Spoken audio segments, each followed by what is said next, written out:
All right, so we put ice and water shield just to cover this up because we really don't want to have a leak after we've been here.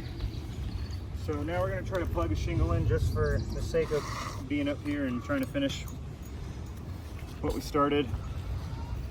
This roof is definitely not going to be repairable anyway, but we're just going to finish this since we're here.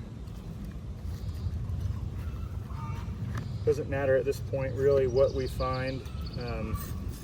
Those skipped gaps, those are pretty significant. And just removing the shingle alone caused catastrophic damage. So we had damage to 1, 6, 5, 7, and 8. So we've already damaged 8 shingles, and we haven't even tried to plug the new one in yet. So I'd say this is just to make sure there's something here at this point. All right, so I'm not a believer in the roof snake, but I'm going to use it.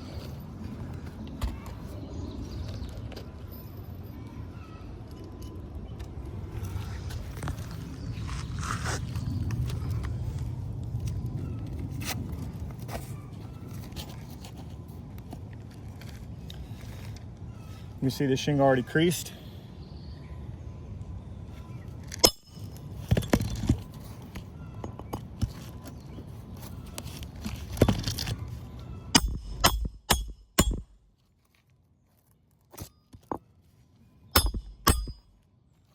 All right.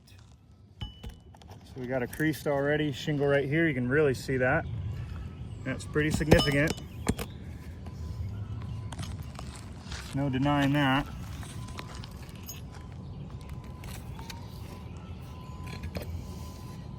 Okay.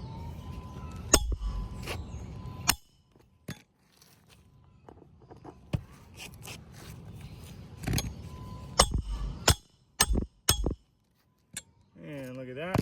Got to pull that out. That's one reason I don't like the roof snake, because it does stuff like this.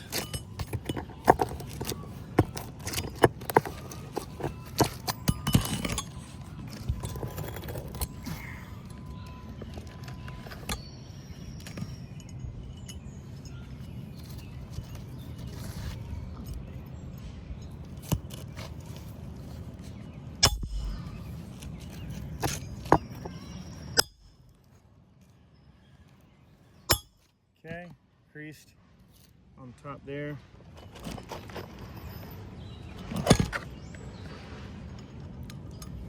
Now we put ice and water under here because this thing is getting pretty shot.